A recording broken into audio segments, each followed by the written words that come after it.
Tractate Bava Batra, page 152. Here we are, Long Island, New York. Regards to all these people who watch us and all these people who come here to study with us. It's really a pleasure to see new faces. The subject is a painful subject of gift or inheritance of someone who is close to his life.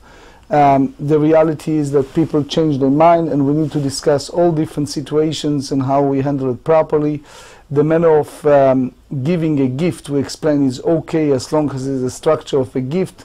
But the moment that a person gives a gift on his deathbed and then he leaves part for himself, it creates a different structure of law. The same if a person gives something to one person and then he changes his mind and gives something part or full to another person, how exactly you structure it. So let's start with 152, the top. Itmar metnat shchiv merash katuv ba kinyan. So here is the question, as the Rashbam explained to us, when someone gives a regular gift. So you can give gift to whoever you wish to. If a person is in a deathbed and he gives a gift, in order to have the legal structure of a gift, it has to have act of acquisition in some form that we explained in the past. Is different act of acquisition. So the best case scenario, you decided to give a gift, you give a gift in order to avoid conflict with the two witnesses and a normal act of acquisition. The moment that someone claims, I received some gift, and it's just a little piece of paper or a promise or verbal or whatever it is, it's not sufficient to transfer the estate to one entity. So here we said that if you have someone who's in a deathbed and it was written in the language of a regular gift of a person deathbed, which means it's written there that the person is sick, he is in his deathbed, and they said that it was a matter of acquisition in the of this type of gift that was written on that document. And in a way, the general structure, we said many times that the word of someone who is in a deathbed is kichtuvim v'chimsurim damu, is the same as it was written. But here, because the additional ma'aseh kinyan, the additional matter of acquisition that he made, therefore we are basically torn. Is that a final transferring of or what's the real difference between a gift without ma'aseh kinyan and this one? So beirav mishmei de rav amrei arkeve atrei richshei. So he said that the fellow that was about to die, he basically caused the recipient to mount two streets, which means he strengthened the validity of his gift in two different ways. So literally, thank you. It's like two horses. So it means it's like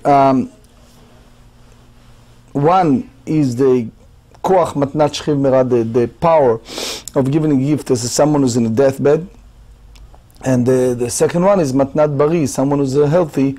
So you have ma'aseh kinyan. Ushmul amar lo yadana ma'adun ba, meaning I struggle to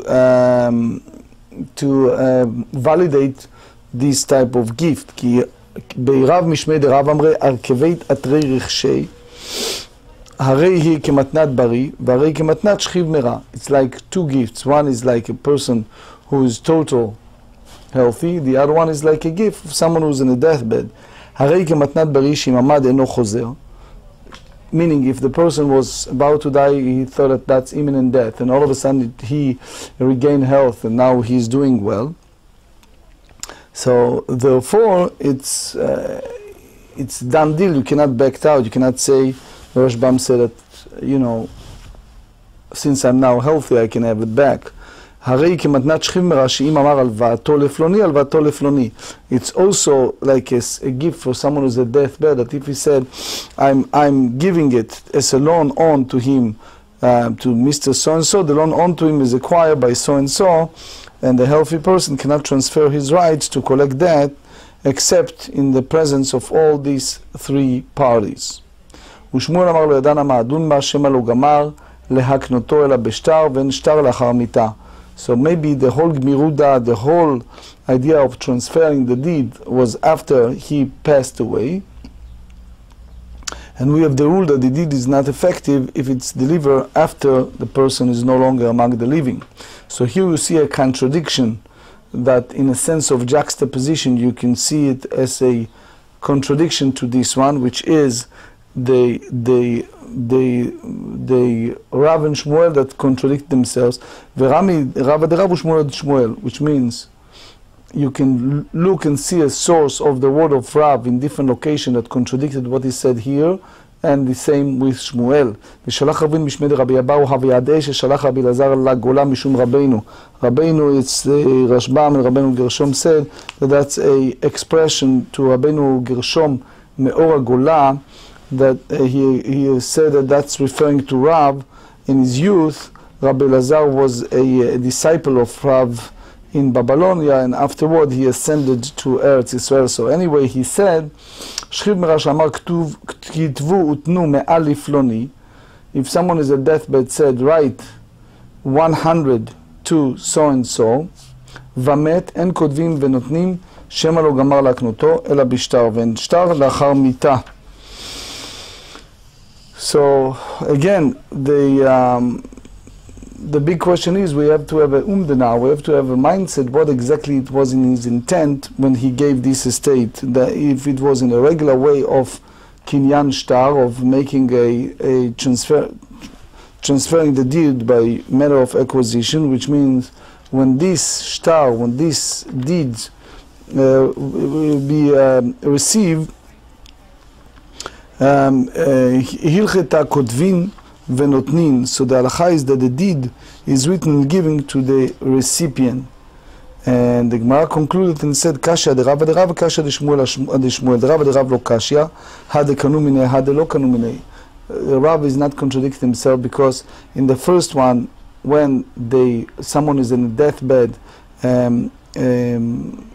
gave over this type of gift, so the other person received that gift in Maaseh Kinyan, and he basically give Yipui Koach, he give in our language like a power of attorney to the recipient.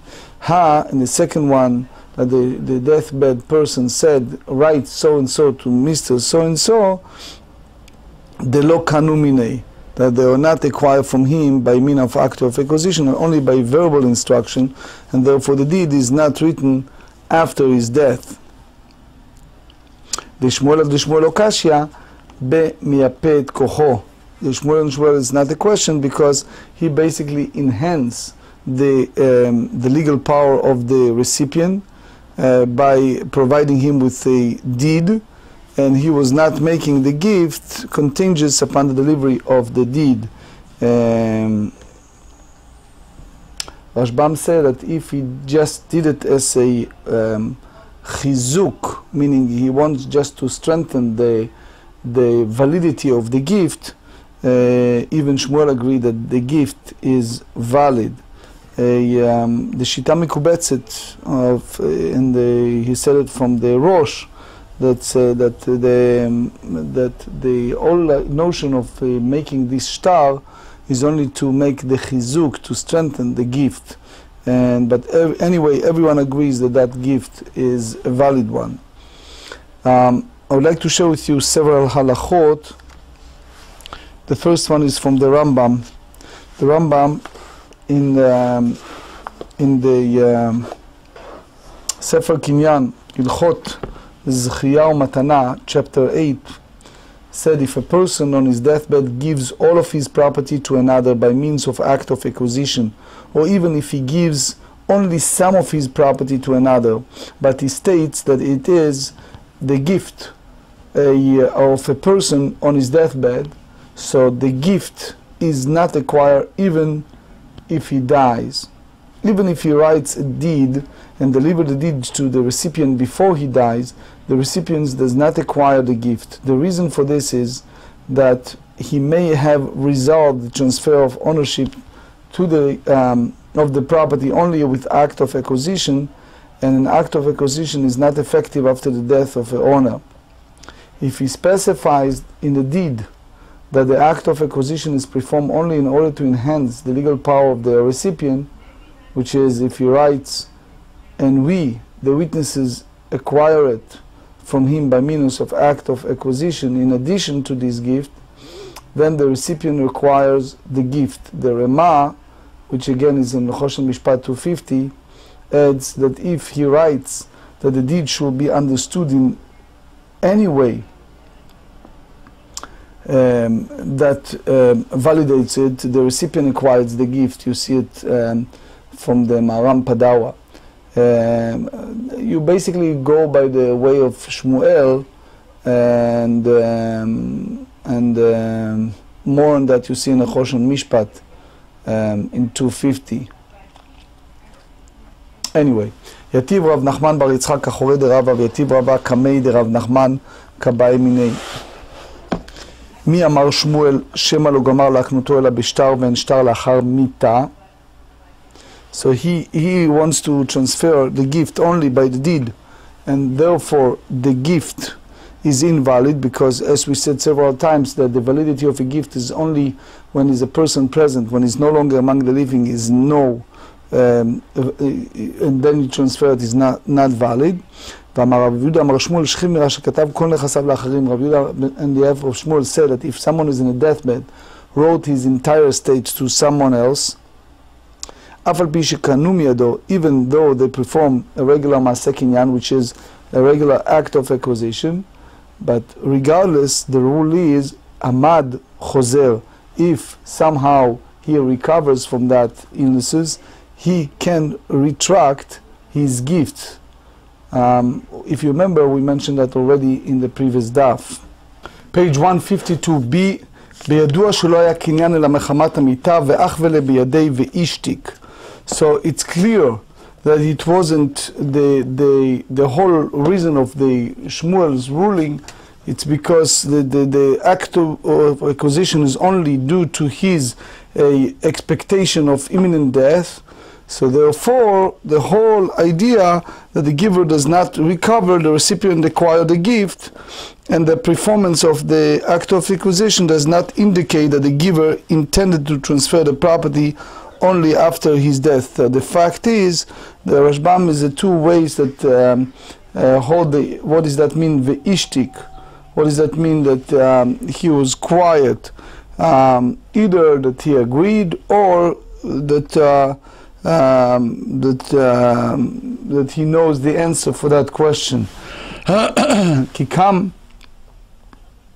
Kikam, when Rava stood up and left before Rav Nachman, Amar Rav Nachman bar Yitzchak leRava, Man achvei lach, what was he signaling to you? Amar lei, Rava replied to him, Beyemeape et kocho.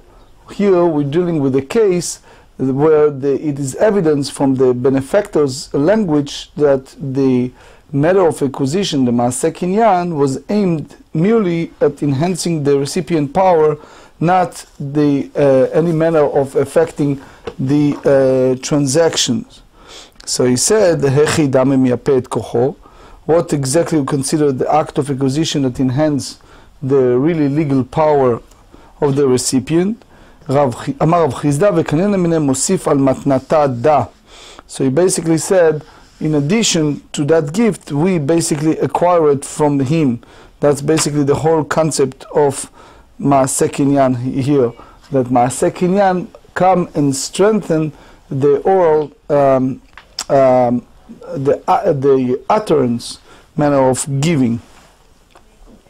So the Rad Ramah said that it's basically proved that, as we said many times, that just expression of word by someone who's in a deathbed, it's already effective one. But anyway, Pshita, the Gemara said that that's obvious, that if someone is in a deathbed, Katav, he wrote at the beginning, Lazeh, to Mr., let's say, Reuven, and then he changed his mind, Vechatav Lazeh, and then he wrote it to Mr. Shimon, Hainu dechiata Rav Dimi Amar, that's what Rav Dimi came and he expressed it, and he said clearly that Dai TK Mevatelet Dai TK, a last testimony, last will, nullified an earlier will. So the Moraim disagree in regards to katav וזיקה לזה, katav וזיקה לזה. So if he wrote and he make the zikayon, which means the right to conferring the possession to another, so here you see a disputation among the Amoraim. Rav amar rishon kana u'Shmuel amar sheni kana. Rav said that the first one acquires the gift. Shmuel said the last one, the second one. Rav amar rishon kana harei kematnat bari. Rav said that the first one acquire because that's considering the same as someone who's a total healthy gave a gift to someone else, so therefore he cannot back out and give it to someone else. As a regular healthy person, you give it to Reuven, it's done deal. ושמואל אמר שניקנה שהרי כמתנת שכיב מרע. You treat it as a gift of someone as a deathbed, which can be retracted. My brother-in-law, Rav David Avram Mandelbaum, in his beautiful book Daf al Daf, he brought something from the book of Bereshit from Rabbeinu Bechaye. Rabbeinu Bechaye said in Parshat Chayei Sarah, they said about Abraham, he sent Eliezer, in Bereshit Kavdalet, he sent Eliezer to find a wife for Yitzchak. So the Torah said, V'chol tuv adonav beyado, all the blessing of his master was in his hand.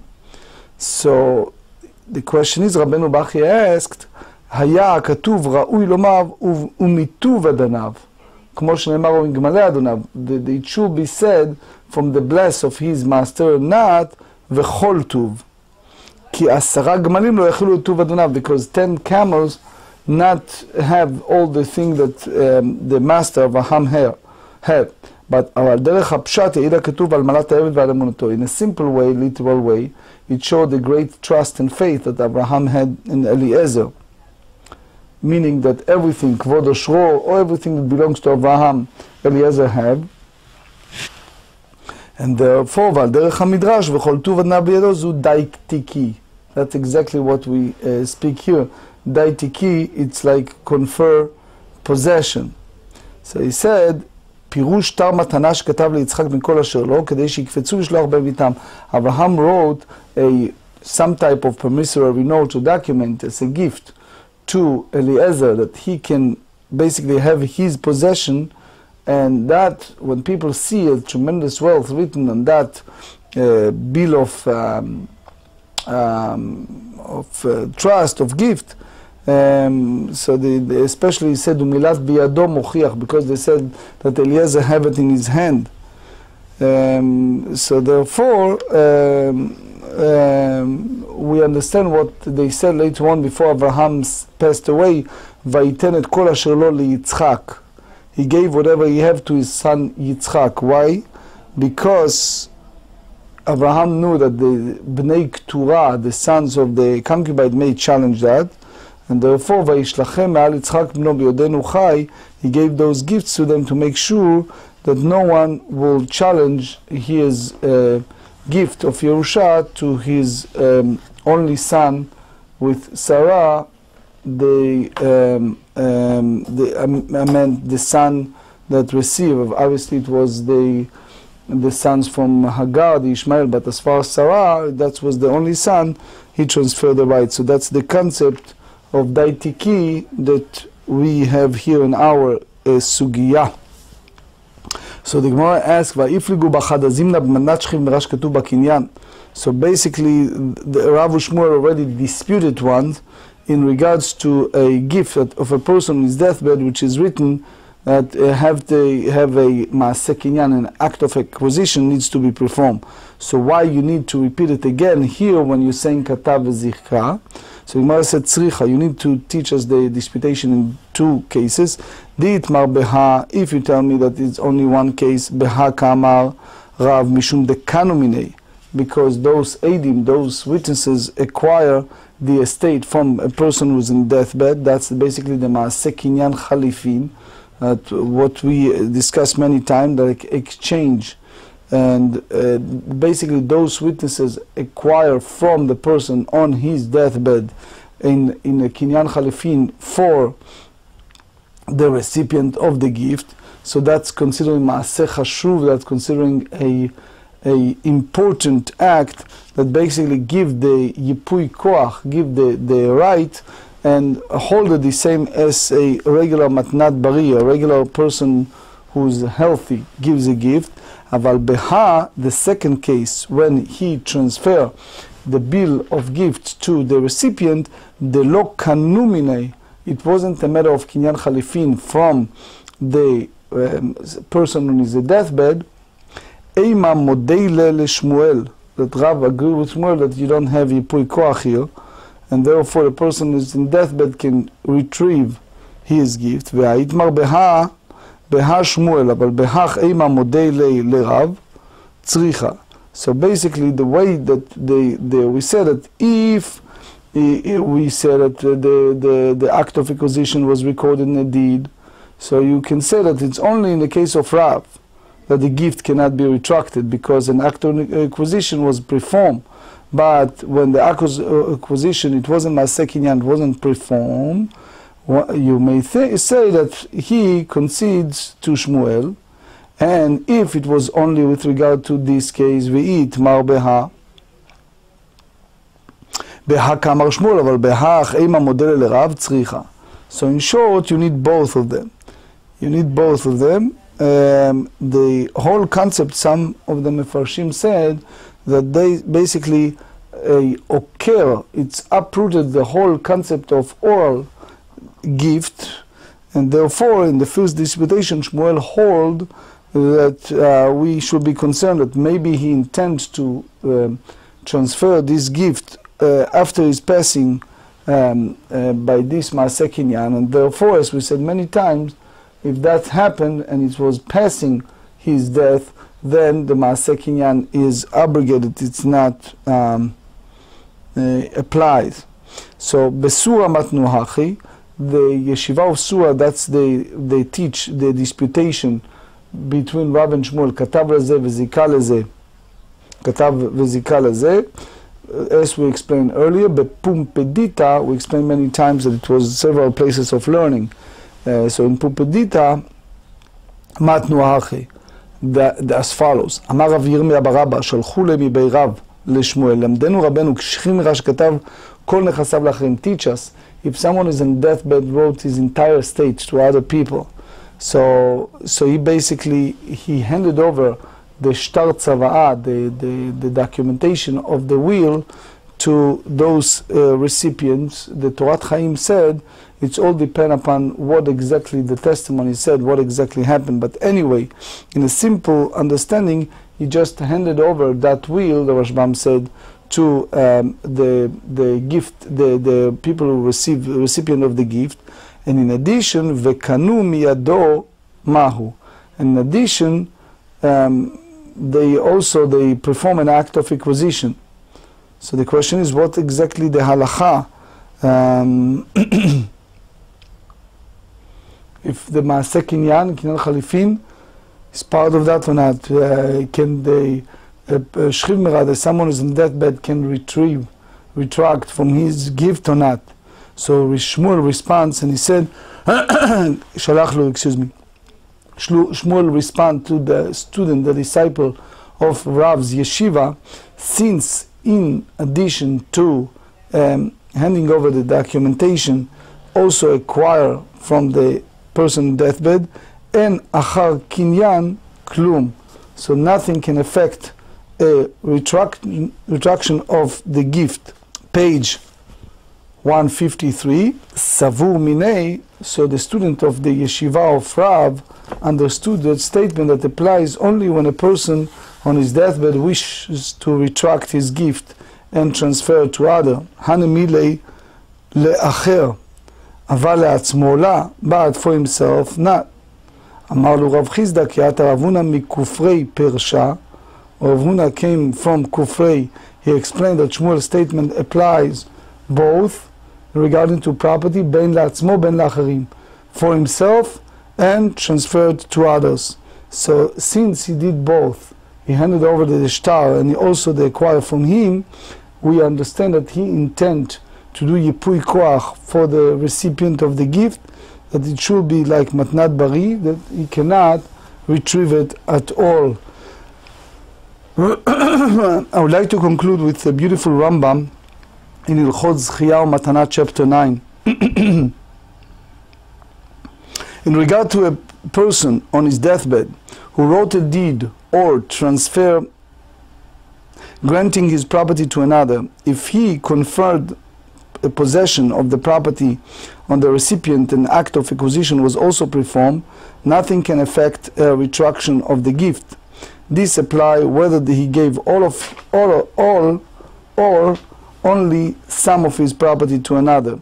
He cannot retract the gift either in order to retain the property for himself or in order to transfer to another. This ruling is accordance with the version of Shmuel's statement that was taught in Pumbedita and was the statement of Rav Huna, and you see more on that on Shulchan Aruch Mishpat 250.